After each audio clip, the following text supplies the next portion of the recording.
Hello everyone, सभी का welcome है वाईटी योर इंग्लिश ट्यूटर पे। आपको टीचर्स डे की ढेरों शुभकामनाएं और ढेर सारी ब्लेसिंग्स। आज की क्लास को शुरू करेंगे 5 सितंबर की, आज सुबह के फर्स्ट एडिटोरियल के साथ। द हिंदू के टीयर्स अपार्ट इसका टाइटल है। ये आर्टिकल लिखा गया है वन नेशन वन इलेक्शन के सिद्धांत पे। ये सिद्धांत भारत में लगाना कितना मुश्किल या कितना आसान होगा और इसके क्या फ़ायदे और क्या नुकसान होने वाले हैं। चलिए, थोरो एनालिसिस है, खुले दिमाग से इसको समझेंगे हम और कोशिश करेंगे इस क्विज़ को भी सॉल्व करें at the end of the class. जो आप पढ़ोगे, जो सीखोगे, सब का सब इस क्विज़ पे आपको अप्लाई करना है। कॉम्प्रिहेंशन के क्वेश्चंस, ग्रामर के क्वेश्चंस, वोकैब के क्वेश्चंस आपको यहाँ मिल जाएंगे। चलिए शुरू करें क्लास को। आइए कुछ नया सीखते हैं।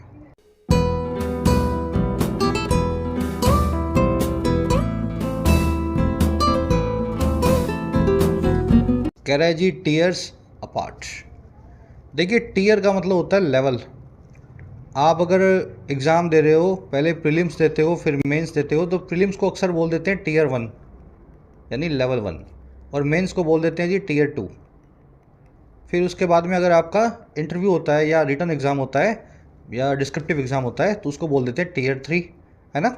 वैसे अगर आप ट्रेन में जाते हैं तो वहाँ भी आपको टीयर 1, टीयर 2, टीयर 3 के एसी कोचेज़ मिलेंगे। टीयर 3 में कम सुविधाएं होंगी, टीयर 2 में और ज़्यादा होंगी, टीयर 1 में आपका कैबिन होगा।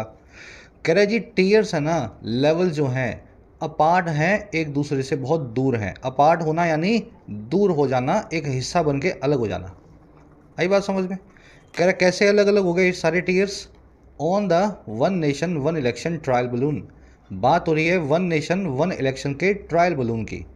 ट्रायल का मतलब होता है जी, एक ट्रायल ही होता है ना, ट्रायल समझते हैं आप। बलून होता है गुब्बारा। अब ये क्या मतलब है ट्रायल बलून। देखिए, ट्रायल बलून का मतलब होता है जब किसी काम को आप एक पायलट लेवल पे करते हैं। आप पहले उसके ऊपर बात करेंगे, है ना, कमेटी बिठाएंगे, फिर आपको धीरे धीरे आपको आइडिया लगेगा कि ये कितना सक्सेसफुल होगा, कितना अनसक्सेसफुल होगा। तो एक छोटी सी जब नींव रखी जाती है ना किसी काम की, उसको बोलते हैं ट्रायल बलून। ये ट्रायल बलून पहले छोड़े जाते थे अलग अलग कामों के लिए, वहीं से इस वर्ड को लाया गया है। ये बलून फाइनल नहीं है, ये ट्रायल है। हो सकता है वन नेशन वन इलेक्शन हम ला पाएँ, और मोस्ट प्रोबेबली लाना भी बहुत मुश्किल होगा, शायद ना भी आए। चलिए, बात कर रहा है, अब इसके टाइटल पैराग्राफ पे आते हैं। One nation one election, one nation one election militates against federalism and multi tiered governance.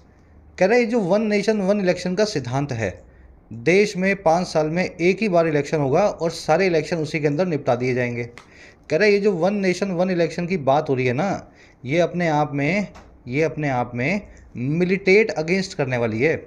मिलिटेट against एक फ्रेजल वर्ब है, इसका मतलब होता है किसी चीज़ को होने से रोकना, किसी चीज़ के आड़े आना। कह रहे ये चीज़ आड़े आएगी या होने से रोक देगी, और किसको, संघवाद को, फेडरलिज्म को। फेडरलिज्म समझते हैं, भारत में एक सेंटर है और बहुत सारी स्टेट्स हैं, सबको अपनी अपनी इंडिपेंडेंस मिली हुई है, लेकिन सेंटर पावरफुल है। कह रहे ये जो संघवाद भारत में बना हुआ है ना, इसके आड़े आएगा ये वाला वन नेशन वन इलेक्शन का सिद्धांत। और दूसरा ये आड़े आएगा मल्टी टीयर्ड गवर्नेंस के। ऐसी गवर्नेंस, ऐसा प्रशासन जिसके कई टीयर्स हैं। सेंट्रल गवर्नमेंट है, स्टेट गवर्नमेंट है, फिर लोकल गवर्नमेंट है। पीएम का चुनाव होता है, आपके एमएलए का चुनाव होता है, और लास्ट में आपके सरपंच का चुनाव होता है। तो ये अलग अलग जो गवर्नेंस के लेवल हैं, टीयर्स हैं, उनके भी आड़े आएगा। बात समझ गए। चलिए, वन नेशन वन इलेक्शन आपका सब्जेक्ट है, मिलिटेट्स अगेंस्ट इसकी वर्ब है। ये फ्रेजल वर्ब आप देख लेना, किसी चीज़ को होने से रोकना या उसके आड़े आना। चलिए आगे बढ़ेंगे। ये ट्रायल बलून जो है ना, जो मैंने आपको बताया, इसका एक और सिनोनिम भी होता है जो आपको भी आगे आएगा। बता देता हूँ मैं यहाँ पे, गिनी पिग। ट्रायल बलून और गिनी पिग एक ही बात है। गिनी पिग वो आदमी या वो मॉडल या वो जानवर होता है जिसके ऊपर कोई एक्सपेरिमेंट किया जाए, है ना, जिसके कॉस्ट पे, जिसकी हेल्थ की कॉस्ट पे आप किसी एक्सपेरिमेंट को रन करो, वो गिनी पिग बन जाता है। आगे बढ़ के इस आर्टिकल की सारी वोकैब को देखेंगे। भारी भरकम वोकैब आज। क्लास को एक लाइक और एक शेयर ज़रूर से दें, और उसी के साथ में, और जिन बच्चों ने ऐप को डाउनलोड नहीं किया है, ज़रूर से अपनी एंड्रॉयड और iOS ऐप को डाउनलोड कर लेना।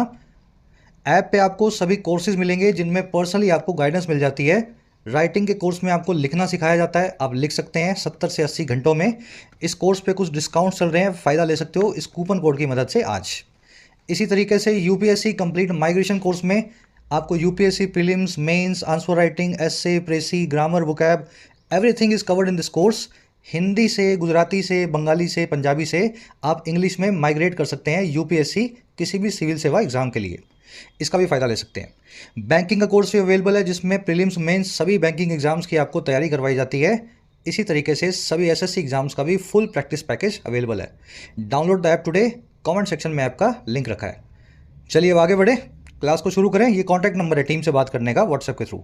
चलिए वोकैब शीट आज की 5 सितंबर की एनालिटिकल टोन है। थोड़ा सा मैं इसको जूम इन कर दूं।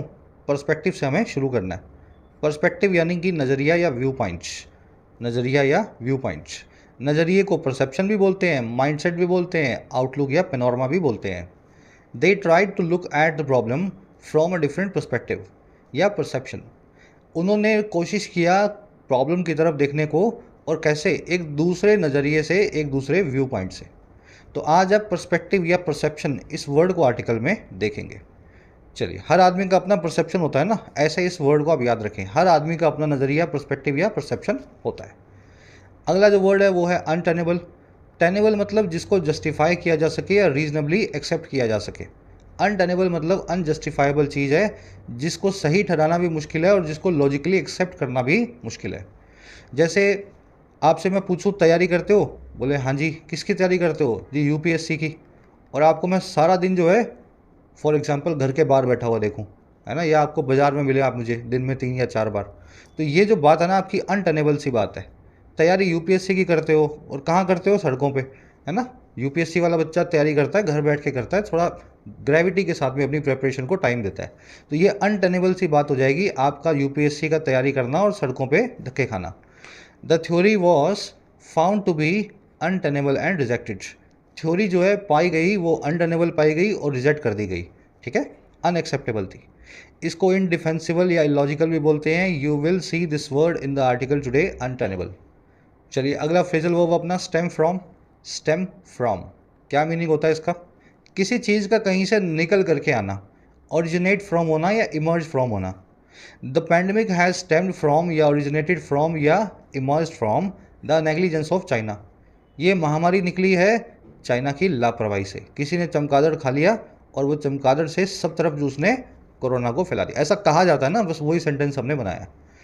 चलिए, स्टेम फ्रॉम को, इमर्ज फ्रॉम को, ओरिजिनेट फ्रॉम को, appear from, materialise from, emanate from, crop up from, arise from से भी बताते हैं। सब एक दूसरे के सिनोनिम्स हैं, हल्का हल्का डिफरेंस है। डिफरेंस आपका वोकैब सफारी में निकाल देंगे इस वर्ड का, अभी इन सबको आपको याद रखना है। एमिनेट फ्रॉम एक एडवांस्ड वर्ड है, जरूर से इसको याद रखें, आज के क्विज में आपसे पूछा गया है, ठीक है, एमिनेट फ्रॉम। चलिए अगला वर्ड अपने पास प्लेबिसाइड, बहुत इंपॉर्टेंट वन वर्ड है। प्लेबिसाइड का मतलब होता है जी जनमत संग्रह।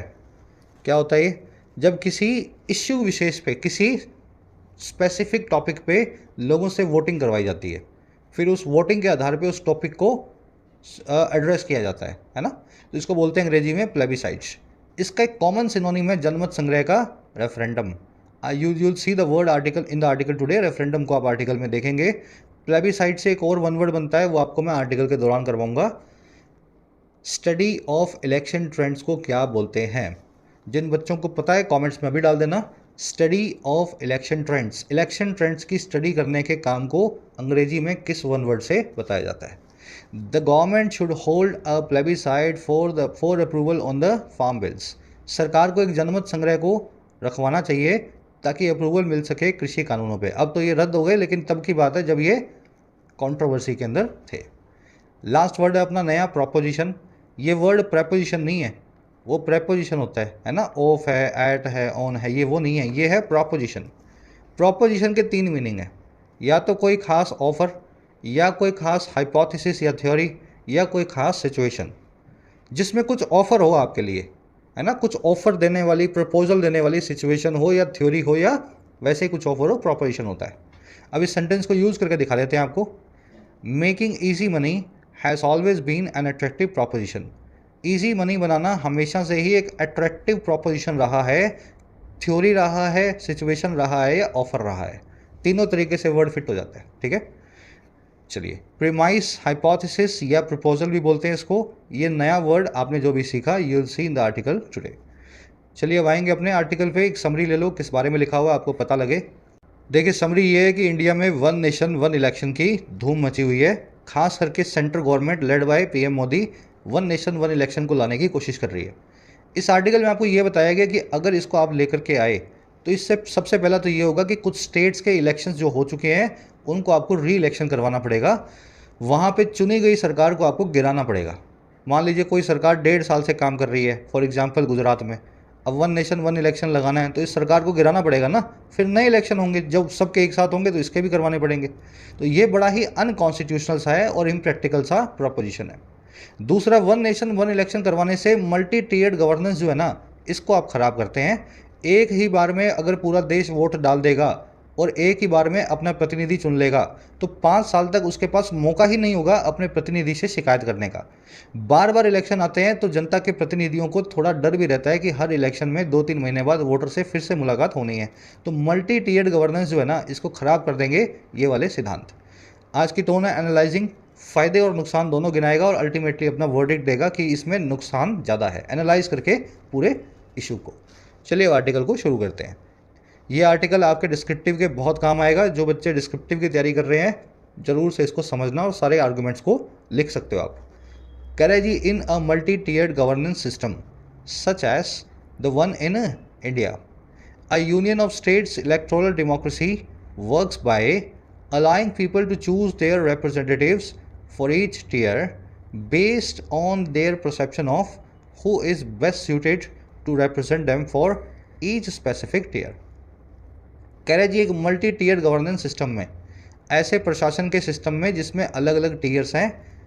सेंट्रल गवर्नमेंट लोकसभा के चुनाव अलग हैं, स्टेट गवर्नमेंट विधानसभा के चुनाव अलग हैं, लोकल गवर्नमेंट पंचायत के और जिला परिषद के चुनाव अलग हैं। कह रहा है ऐसे अलग अलग लेवल वाली सिस्टम के अंदर जैसा कि एक है इंडिया में, such as the one in India.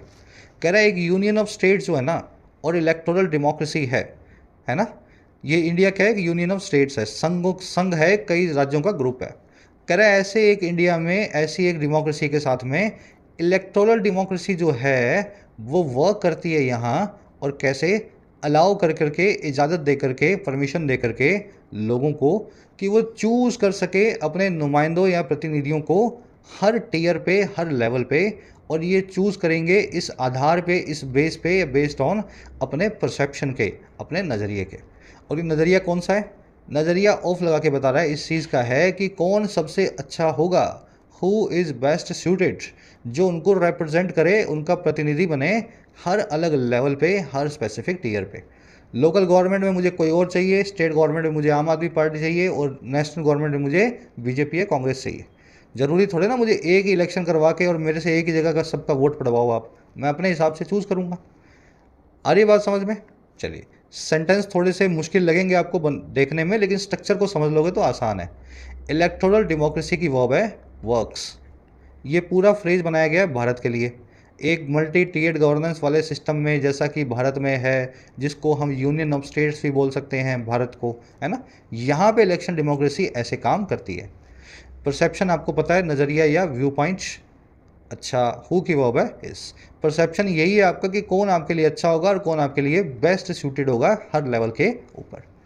एक ग्रामर कॉन्सेप्ट भी है यहाँ पे, थोड़ा फ्लो बनाओ फिर इस कॉन्सेप्ट पे वापस आएंगे। कह रहे जी, there is a reason why there is a demarcation of power between the union, states and local body institutions and why there is a voter mandate every 5 years। कह रहे जी, एक रीज़न है, एक कारण है हमारे पास। और किस चीज़ का? क्यों हमारे पास एक डिमार्केशन है, क्यों हमारे पास एक बाउंड्री है या लिमिट है, बॉर्डर है। और किस चीज़ का बॉर्डर है? पावर का, यानी ताकत का। इन तीनों के बीच में, यूनियन के बीच में, राज्यों के बीच में और लोकल बॉडी इंस्टीट्यूशंस के बीच में, यानी कि नगर पालिका और जिला पंचायत, इनके बीच में। कह रहा जी, एक रीजन है हमारे पास कि क्यों इनकी पावर्स को अलग अलग मार्क किया गया है। लोकल बॉडी अपने एरिया को देखेगी, स्टेट अपने पूरे स्टेट को देखेगी, यूनियन का काम है पूरे देश को देखना। कह रहा जी, और क्यों एक वोटर मैंडेट है हमारे पास, वोटर का जनादेश है हर 5 साल, एवरी 5 ईयर। और क्यों? ताकि to elect representatives for parliament, assemblies and local bodies, ताकि हम इलेक्ट कर सकें अपने प्रतिनिधियों को संसद के लिए, विधानसभा के लिए और जिला पंचायत और नगर पालिका या ग्राम पंचायत के लिए। लोकल बॉडी आप समझते हैं, जो आपके लोकल एरिया में काम करे और टैक्स कलेक्ट करे। समझ में आ गया सेंटेंस? मेरे को पता आपको थोड़ा मुश्किल लग रहा है, लेकिन मेरा काम यही है कि मुश्किल चीज़ का स्ट्रक्चर तोड़ के आपको बताऊं। मैं जैसे पढ़ पा रहा हूँ, आज से 50 एडिटोरियल बाद आप भी उसी कंफर्ट को फील करने लगे, है ना? तो मुश्किल लग रहा है तो सीखो ना भाई। रीजन की वर्ब है इज देर से क्लोज शुरू हुआ है, इसलिए वर्ब के बाद में सब्जेक्ट को रखा गया। सब्जेक्ट अगर रीजन्स होता तो वर्ब यहाँ पे आर हो जाती। इस देर से इस वर्ब का नो कनेक्शन। अगेन देयर के बाद इज आया, वर्ब है इसकी demarcation. There is a reason why there is a demarcation. चलिए, बिटवीन इसलिए लगाया गया क्योंकि जिन 3 चीज़ों के नाम आपको दिए गए हैं स्पेसिफिकली दिए गए हैं। जब भी स्पेसिफिकली किसी का नाम दिया जाए, 1 से ज़्यादा हो, 2 से ज़्यादा हो, 3 से ज़्यादा हो, कितने भी हों, अगर उनके नाम डिफाइन कर दिए जाएँ तो आप अमंग का इस्तेमाल नहीं करते हैं, आप बिटवीन का इस्तेमाल करते हैं। ठीक है? This secret between Rajmohan and Madhu, ये सीक्रेट रहेगा। This secret will be between Rajmohan and Madhu, ये सीक्रेट रहेगा राजमोहन और मधु के बीच में। 3 लोग हैं, तीनों के नाम बता दिए, तो बिटवीन का इस्तेमाल करना है, अमंग का इस्तेमाल नहीं करना है। अमंग तब लगाना है जब नाम नहीं दिए गए। This secret will be among the 3 of us, है ना? 3 ऑफ अस। वोटर मैंडेट की वर्ब है इज। वोटर मैंडेट का मतलब होता है वोटर का जनादेश।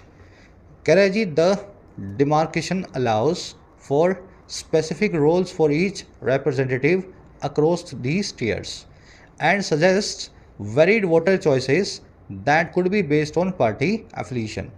कह रहे डिमार्केशन जो है, ये जो बाउंड्री है, ये अलाउ फॉर करती है, इस चीज़ को इजाज़त देती है, और किसको? खास भूमिकाओं को जो अदा की जा सकती हैं, स्पेसिफिक रोल्स को हर एक रिप्रेजेंटेटिव के लिए, नुमाइंदे या प्रतिनिधि के लिए, हर टीयर पे, हर लेवल पे। इससे क्या होता है, आप अपना एक खास रोल जो है निभा पाएंगे। सरपंच बन गए तो कुछ और काम करेंगे, सीएम बन गए तो कुछ और काम करेंगे, पीएम बन गए तो आपकी कुछ और कामगिरी होगी, कुछ और रिस्पॉन्सिबिलिटीज़ होंगी। कह रहा है, और ये डिमार्केशन सजेस्ट भी करता है, ये जो पावर का, शक्तियों का बंटवारा है, ये हिंट भी देता है अलग अलग टाइप के वोटर चॉइसेस को, जो कि बेस्ड होंगी, जो कि आधारित होंगी पार्टी की एफिलिएशन को लेकर के, कैंडिडेट की स्ट्रेंथ को लेकर के, आइडियोलॉजिकल पोजीशंस को लेकर के, और सिंपल सोशो इकोनॉमिक रीजंस को लेकर के, जो स्पेसिफिक हैं हर एक कॉन्स्टिट्यूएंसी के लिए, चुनाव क्षेत्र के लिए। अगर देश चलवाना है तो आइडियोलॉजिकल पोजीशन देखेंगे आप पार्टी की क्या है। अगर स्टेट चलवाना है तो कैंडिडेट की स्ट्रेंथ देखेंगे, कितना वो अच्छा कैंडिडेट है, किस पार्टी से जुड़ा हुआ है। अगर गांव चलवाना है तो आप सोशो इकोनॉमिक रीजन देखेंगे, सरपंच हमारे गांव में विकास कितना करता है। सरपंच चाहे किसी भी पार्टी का हो, गांव वालों से अच्छे से बात करता हो, सबकी बात सुन ले, सड़क बनवा दे, तो वो सरपंच आपके लिए अच्छा है ना। फिर कांग्रेस का हो या आम आदमी पार्टी का हो।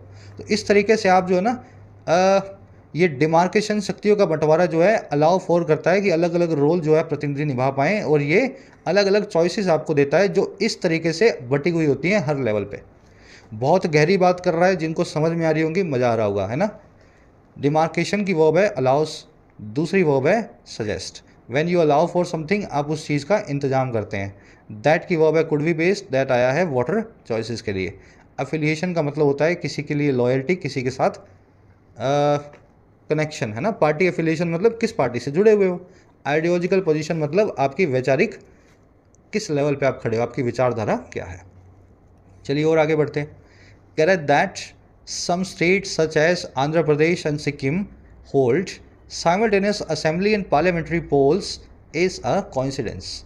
कह रहे दैट, ये बात की, कौन सी बात भाई, कि कुछ राज्य जो हैं, सम स्टेट्स जैसे कि आंध्रा और सिक्किम, वो होल्ड करते हैं साइमल्टेनियस असेंबली और पार्लियामेंट्री पोल्स को, एक साथ ही विधानसभा लोकसभा चुनावों को। कह रहे दैट जो है ना, ये बात की कि ये वाली बात है।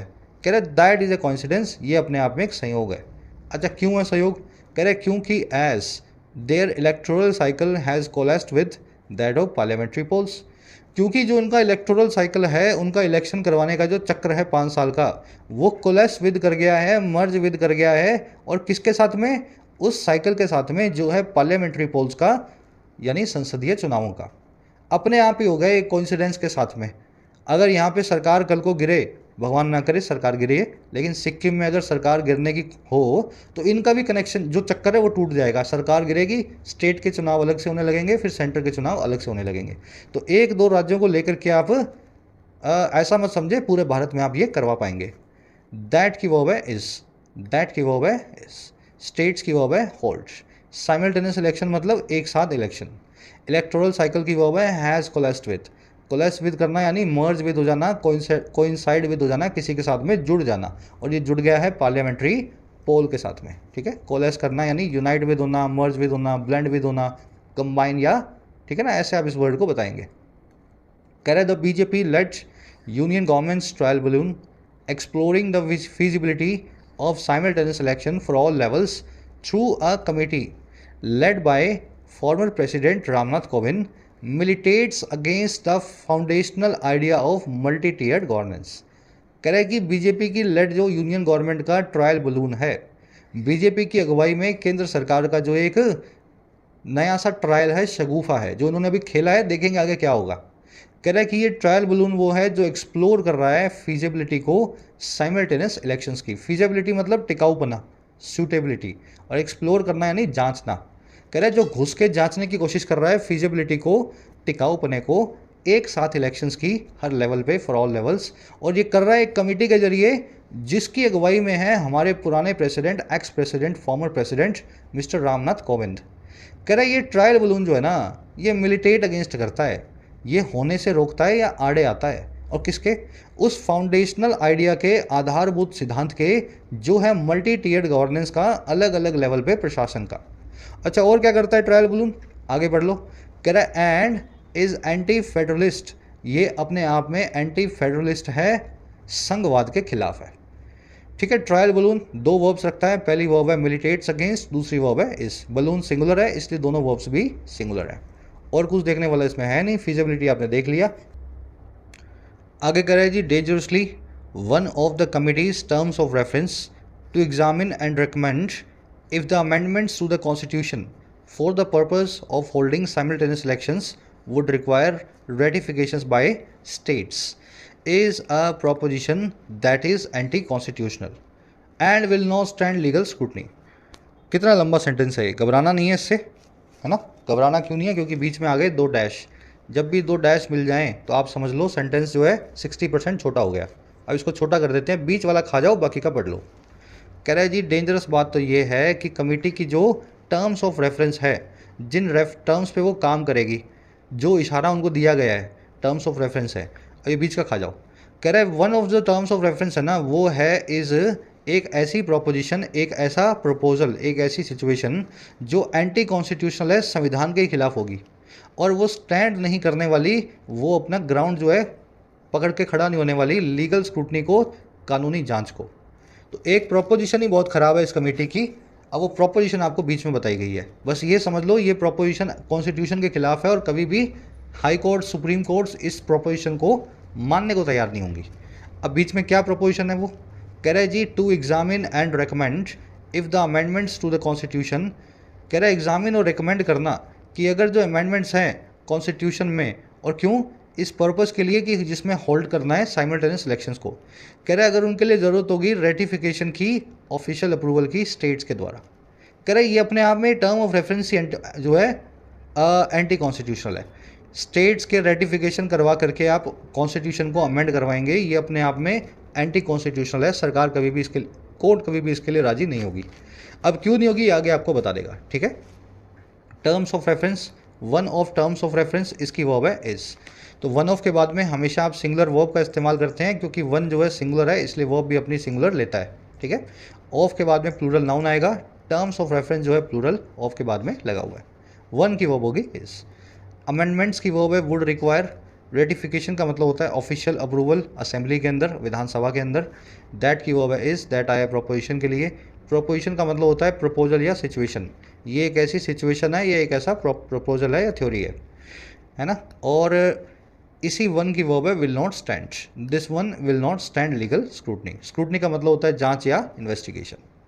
कह रहे जी it also advances a motive that could curtail many assemblies much before their scheduled tenures and untenable prospects। कह रहे ये एक ऐसा मोटिव भी एडवांस करता है, एक ऐसे मकसद को भी आगे बढ़ाता है, ये वाला जो है रेफरेंस कि ये जो है ना कर्टेल कर देगा, काट छांट करके कम कर देगा बहुत सारी असेंबलीज़ को, विधानसभाओं को, बहुत पहले उनके स्केड्यूल टेन्योर से, उस टेन्योर से जो स्केड्यूल हो चुका है। 5 साल उनको जो है काम करना है, लेकिन 2 साल में भंग हो जाएंगी। कह रहा है ये बात ही अपने आप में एक अनटेनेबल प्रॉस्पेक्ट है, ऐसा प्रोपोजिशन है, ऐसी सिचुएशन है जिसको हम जस्टिफाई नहीं कर पाएंगे।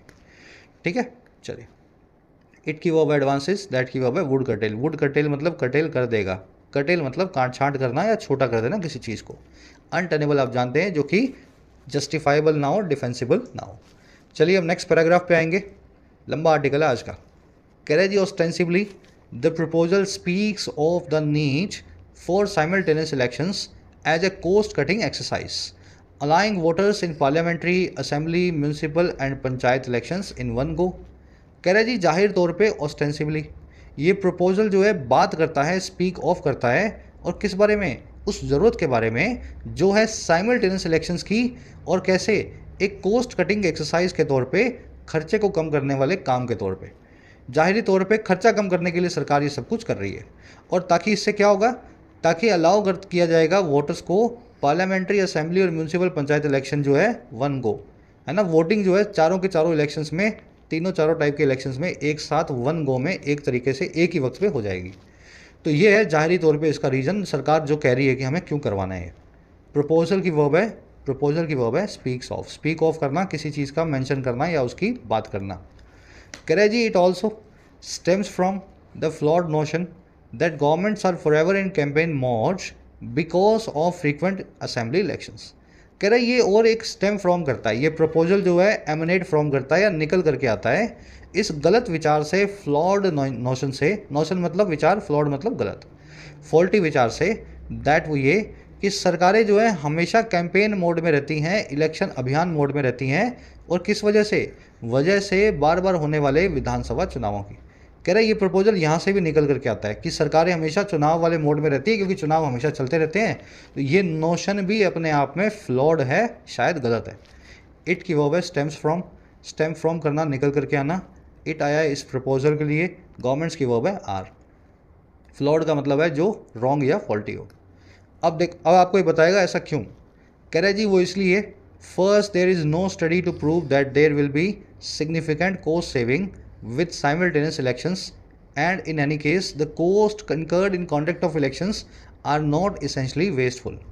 कह रहा है पहली चीज़ तो कोई स्टडी आज तक हुई नहीं ये बात प्रूव करने के लिए कि बहुत ज़्यादा कॉस्ट सेविंग आप करवा लोगे, बहुत सारा पैसा बचा लोगे साइमल्टेनियस इलेक्शंस करवा करके, एक साथ सारे इलेक्शंस को करवा के।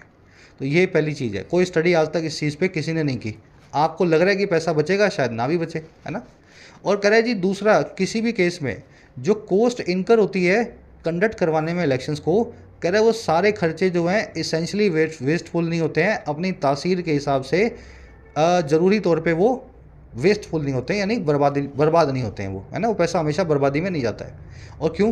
कह रहे हैं जी as there is a multiplier effect to campaign spending and economic activity around poles.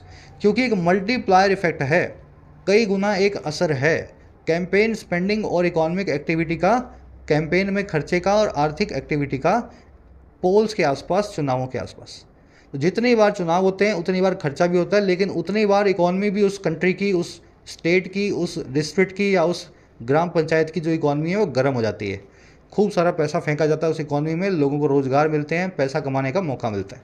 तो इकॉनमिक एक्टिविटी भी बार बार होती है। आप ये भी देखो, बार बार इलेक्शंस करवाने से लोगों को, समझ गए ना, फ़ायदा भी मिलता है। स्टडी की वर्ब है इज़, दूसरी वर्ब है कोस्ट सेविंग की विल बी, कोस्ट की वर्ब है आर, और यहाँ पे इफेक्ट की वर्ब है इज। देयर से क्लोज शुरू हो रहे हैं, इसलिए वर्ब्स को सब्जेक्ट के पहले रखा गया दोनों केसेस में। कह रहे जी elections for different levels also allow voters to hold their representatives to account and for their specific grievances to be noted. कह रहा है इलेक्शंस जो है अलग अलग लेवल पे, बार बार इलेक्शंस जो आप करवाते हो, साथ ही अलाउ करते हैं वोटर्स को कि वो होल्ड करें अपने रिप्रेजेंटेटिव्स को अकाउंट पे। होल्ड समवन टू अकाउंट मतलब किसी को जिम्मेदार ठहराना या किसी से हिसाब लेना। तो ये अलाउ करते हैं वोटर्स को कि वो हिसाब लें, और कह रहे हैं अपने स्पेसिफिक ग्रीवांसेस को, खास शिकायतों को नोट भी करवाएं। ठीक है, they allow voters to hold them to account and they allowed voters for their specific grievances to be noted. Elections की वर्ब है अलाउ। अगर 5 साल में इस सारे इलेक्शंस करवा लोगे तो 5 साल फिर वोटर के पास कोई चारा नहीं है। अगर हर 6 महीने से कोई इलेक्शन हो रहा है तो हमेशा नेता लोग जो हैं वोटर को रिझाने में लगेंगे। वोटर के पास भी अपनी शिकायत को सुनवाई करवाने का मौका होगा हर इलेक्शन से पहले, नहीं तो वो फिर पता इनको वोट नहीं डालेगा, है ना। चलिए, ये एक नया तरीका है इस पूरी घटना को देखने का। ये बड़ा आसान है कह देना कि one nation one election one India, वो तो वो वाली बात होगी ना, मैंने सुन लिया बस कहीं से और मैं इसी बात पे अड़ा रहूँगा और मुझे कुछ पता नहीं है और मुझे कुछ जानना भी नहीं है। तो वो वाला काम अपने को नहीं करना चाहिए। हर नज़रिए को लो और फिर लास्ट में अपनी राय बनाओ जो इन्फॉर्म्ड राय हो। तो ये एक नज़रिया आपको बताया जा रहा है, हो सकता है ये नज़रिया आपको गलत लगे, that is perfectly okay. Grievance का मतलब होता है शिकायत या कंप्लेंट। कंप्लेंट और कंप्लेंट के बीच का डिफरेंस आप जानते होंगे। कंप्लेन एक वर्ब है, शिकायत करना। कंप्लेंट एक नाउन है, यानी कि शिकायत नाउन फॉर्म में। दोनों अलग वर्ड्स हैं, टी की वजह से इन दोनों के मीनिंग्स बदल जाते हैं। अब दूसरा रीजन देगा आपको, कह रहा है जी second, the conduct of various elections at different points in time is to only elect representatives those these for these tiers. कह रहा है दूसरी बात ये है कि कंडक्ट जो करवाए जाते हैं अलग अलग टाइप के चुनाव अलग अलग वक्त पे, वो सिर्फ हैं इलेक्ट करने के लिए अपने प्रतिनिधियों को उन्हीं टीयर्स के लिए, उन्हीं लेवल्स के लिए। And is not a referendum on just one tier or even an individual leader at every point of time. और कह रहे वो कोई रेफरेंडम नहीं है, कोई जनमत संग्रह नहीं है, सिर्फ एक टीयर पे या फिर एक लीडर पे किसी भी वक्त पे at any point of time, as the BJP has sought to make it, जैसा कि बीजेपी कोशिश कर रही है इसको बनाने को। बीजेपी कहती है जी मोदी जी को वोट डालना है, सब तरफ जब वोट लगेंगे एक साथ सारे वोट ही मोदी जी को पड़ जाएंगे। पर हमारा तो ये कहना है कि हर टाइम पे अलग अलग इलेक्शन होता है तो वो अलग अलग लेवल के लिए होता है। ग्राम पंचायत के इलेक्शन में मोदी जी को देख करके वोट क्यों डाला जाए, मोदी जी तो वहाँ बैठे हैं सेंटर में, है ना। तो ग्राम पंचायत में तो हम अपने सरपंच को देख के डालेंगे चुनाव, मतलब अपना जो है वोट डालेंगे। इसलिए अलग अलग वक्त पे होंगे तभी ठीक होगा। ये कोई रेफरेंडम नहीं है एक आदमी पे कि टीम का कैप्टन कौन होने वाला है। कॉन्डक्ट की वर्ब है इज, रेफरेंडम की वर्ब है इज। रेफरेंडम का मतलब होता है जनमत संग्रह, इस वर्ड को आप जानते हैं। इसको प्लेबिसाइड भी बोलते हैं। इसके लिए एक एडवांस वन वर्ड भी होता है स्टडी ऑफ इलेक्शन ट्रेंड्स के लिए। मैंने आपसे पूछा भी था, कुछ बच्चों ने कमेंट्स में डाला भी होगा। आपको आता है तो ज़रूर से बताना, लिखोगे तो याद भी रहेगा। वर्ड है एडवांस, मतलब स्टडी ऑफ इलेक्शन ट्रेंड्स के लिए सेफोलॉजी, सेफोलॉजी, ठीक है, याद रहेगा सबको। चलिए, वन वर्ड है, ध्यान रखें इसको। आगे बढ़ेंगे, आज के क्विज में आपसे पूछा भी हुआ है। कह रहा है जी बीजेपी की वर्ब है हैज़ सॉट, है ना, बीजेपी की वर्ब हो जाएगी यहाँ पे हैज़ सॉट। कह रहा है जी those in civil and political society who are committed to India's federal structure should argue for separation of Lok Sabha election from polls to assemblies as the campaign issues and democratic choices vary. कह रहे जो वो लोग हैं जो civil और political society में हैं, सभ्य समाज या राजनीतिक समाज का पार्ट हैं, और जो कमिटेड हैं, वचनबद्ध हैं भारत की फेडरल स्ट्रक्चर के लिए, जिनके इरादे पाक साफ हैं। कह रहा है ऐसे जो लोग हैं ना बुद्धिजीवी, इनको आर्ग्यू करना चाहिए, इनको बहस करनी चाहिए सेपरेशन की या अलग अलग किए जाने की लोकसभा इलेक्शंस को। और कहाँ से? फ्रॉम पोल्स टू असेंबली से। वो पोल्स जो असेंबली के लिए होते हैं यानी विधानसभा चुनाव के लिए होते हैं। कह रहे हैं इन लोगों को ये बात करनी चाहिए कि लोकसभा और विधानसभा चुनाव अलग अलग हों, एक ही वक्त पे ना हो। अगर आपके पाक इरादे साफ हैं तो आप हमेशा इनको अलग अलग करवाओगे, कभी भी एक साथ इनको नहीं करवाओगे। कह रहा है क्योंकि जो कैंपेन के इश्यूज़ हैं और जो डेमोक्रेटिक चॉइसेस हैं वो वेरी करती हैं, वो अलग अलग होती हैं। मेरी स्टेट की रिक्वायरमेंट्स कुछ और हो सकती हैं, मेरी सेंटर की रिक्वायरमेंट कुछ और हो सकती हैं। एक आदमी टीम का कप्तान नहीं चुनना है जो एक ही दिन वोट डाल करके सभी को उसी को आ जाना है। समझ गए? ये उन लोगों की बात कर रहे हैं जो समझते हैं इस बात को। दोज उनके लिए लगाया गया है, सिविल और पॉलिटिकल सोसाइटी के जो पार्ट हैं। दोज की वर्ब है शुड आर्ग्यू, आर्ग्यू फॉर करना, किसी चीज़ के फेवर में आर्ग्यू करना। हु की वर्ब है आर, हु आया है उन लोगों के लिए जो लोग कमिटेड हैं, ठीक है। अच्छा, इश्यूज एंड चॉइसेस की वर्ब है वेरी। वेरी का मतलब होता है अलग अलग होना, इन अ वैरायटी होना। कह रहे in any case unless the term of each Lok Sabha and assembly is fixed and premature dissolution for whatever reason is barred the idea is unworkable. कह रहे फिर भी देख लो, इन एनी केस, ये सब कुछ हो या ना हो, फिर भी किसी भी केस में जब तक ऐसा ना हो जाए या अगर ऐसा ना हो जाए, अनलेस कैसा ना हो जाए कि जो टर्म है लोकसभा और असेंबली की वो फिक्स ना हो जाए, और जो प्री मैच्योर डिसोल्यूशन जो है वो किसी रीजन से बाहर ना हो जाए, किसी वजह से ख़त्म ना हो जाए। प्री मैच्योर डिसोल्यूशन क्या होता है? वक्त से पहले ही भंग कर देना विधानसभा को। कह रहा है ये किसी वजह से बार ना हो जाए या किसी वजह से मतलब बैन ना हो जाए। कह रहा है जब तक ऐसा ना हो, अगर ऐसा ना हो तो आइडिया इज़ अनवर्केबल, ये आइडिया अपने आप में अनवर्केबल है, कभी भी काम ना करेगा। ठीक है, क्योंकि देश में जब ये दोनों चीज़ें फिक्स्ड हैं तो ये आइडिया कभी भी काम नहीं करने वाला। ये आइडिया का काम करवाने के लिए आपको कई विधानसभाओं को, ग्राम पंचायतों को, जिला परिषदों को, नगर पालिकाओं को भंग करना पड़ेगा। पूरे देश में जो है इस वजह से, है ना, उथल पुथल से हो जाएगी। Unjustifiable untenable idea. चलिए, टर्म जो है इसकी वर्ब है इस, डिसोल्यूशन की वर्ब है इस बार्ड, आइडिया की वर्ब है इज अनवर्केबल, है ना, इज इसकी वर्ब है। अनलेस, अनटिल और लेस्ट तीनों अपने बाद में अफर्मेटिव सेंटेंस लेंगे। इनके बाद में नॉट का इस्तेमाल कभी भी ना किया जाए। याद है ना कॉन्सेप्ट? आज करवा नहीं रहा हूँ लेकिन आपको सिर्फ याद करवा रहा हूँ। अपनी डायरी निकालो नोट्स की, अगर आपको ये कॉन्सेप्ट याद है तो वहाँ से रिवाइज करना। लेस्ट जो है इसका मीनिंग होता है कहीं ऐसा ना हो। अनलेस का मीनिंग है अगर ऐसा ना हो। अनटिल का मतलब है जब तक ऐसा ना हो। लेस्ट का मतलब है कहीं ऐसा ना हो। लेस्ट के बाद में वर्ब की बेस फॉर्म का ही इस्तेमाल किया जाता है हमेशा, बिना नॉट के। तो आज के क्विज में कॉन्सेप्ट आपसे क्वेश्चन बना के पूछा हुआ है। एक ग्रामर का कॉन्सेप्ट और था ऊपर, ये भी फटाफट आपको करवा देते हैं। कॉन्सेप्ट बड़ा सिंपल सा है। अलाउ करने का मतलब होता है इजाज़त देना, इसका सिनोनिम है परमिट, इसका मतलब भी होता है इजाज़त देना। और इन दोनों का सिनोनिम है लेट, इसका मतलब भी होता है इजाज़त देना। लेकिन अलाउ और परमिट जो हैं वो हमेशा टू इन्फिनेटिव के साथ में बताते हैं किस चीज़ की इजाज़त मिली है। The teacher did not allow me to enter the class, teacher ने मुझे अलाउ नहीं किया एंटर करने के लिए क्लास को। The teacher did not permit me to enter the class, तो टू एंटर लिखूंगा अलाउ या परमिट के साथ, लेकिन लेट लगाऊंगा तो फिर टू एंटर या टू जो है नहीं आएगा, इस टू को निकाल देंगे। The teacher did not let me enter the class. ठीक है, तो लेट के साथ में वर्ब की बेस फॉर्म आती है। मीनिंग इसका भी होता है किसी को कोई परमिशन देना किसी काम को करने की। तो ये लेट वाला कॉन्सेप्ट याद रखेंगे, आज के क्विज में ये भी आपसे पूछा गया है। अब आ जाओ अपने क्विज पे। बहुत आसान क्विज है, अगर आपने आर्टिकल पूरा झेल लिया और कुछ नया सीख लिया। फर्स्ट क्वेश्चन में आपसे पूछा है जी, वन नेशन वन इलेक्शन की ऑल्टरनेटिव अप्रोच इस पैसेज में कौन सी है जो सजेस्ट की गई है भारत की स्ट्रक्चर को बचाने के लिए, जो स्ट्रक्चर के लिए कमिटेड है? कौन सी ऐसी चीज़ है जो ये आर्टिकल आपको सजेस्ट कर रहा है वन नेशन वन इलेक्शन की जगह पे? ये कह रहा है जी साइमल्टेनियस इलेक्शन करवा दो हर जगह। ये कह रहा है जी सपोर्ट करो बीजेपी के प्रपोजल को जो है यूनिफॉर्म इलेक्शन साइकिल्स पे। ये कह रहा है कि आर्ग्यू करो सेपरेट लोकसभा और असेंबली इलेक्शंस की बात को, दोनों चुनावों को अलग करने की बात करो। या फिर कह रहा है कि आप प्रमोट करो असेंबलीज़ के डिसोल्यूशन को, उनको भंग किए जाने को, ताकि एफिशिएंसी बढ़ाई जा सके देश में। आपके हिसाब से क्या होना चाहिए? ठीक है, आपके मतलब इस आर्टिकल के हिसाब, हो सकता है आपको लगे डी सही है ना, आपकी इन्फॉर्म्ड डिसीजन है जो भी है। ये सर आपने पढ़ लिया ना, अब आप अपनी राय बनाओगे तो वो इन्फॉर्म्ड राय है जो आपको बनाने का हक है। लेकिन आपकी राय तभी होनी चाहिए जब आपने सब पहलुओं को जाना हो और सीखा हो। तो इस केस में आपको अपना नहीं बताना है, आर्टिकल का बताना है, और जो आंसर बने उसको फर्स्ट कमेंट से मैच करना है। चलिए सेकंड पे आ जाओ। कह रहा है जी what is multiplier effect associated with campaign spending.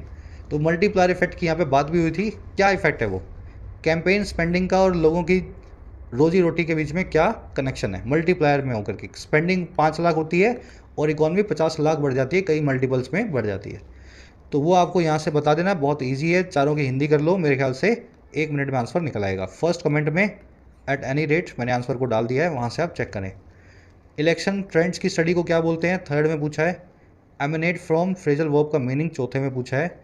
और प्लेबिसाइड का सिनोनिम 5वें में पूछा है। बड़े ही टुच्चे से क्वेश्चन है ये, आर्टिकल आपने अच्छे से पढ़ा है, इनमें एक भी गलती ना हो, एक भी लड़के या लड़की की। ठीक है, कॉमन वोकैब है, सबको आनी चाहिए, एसएससी बैंक वालों को खास करके।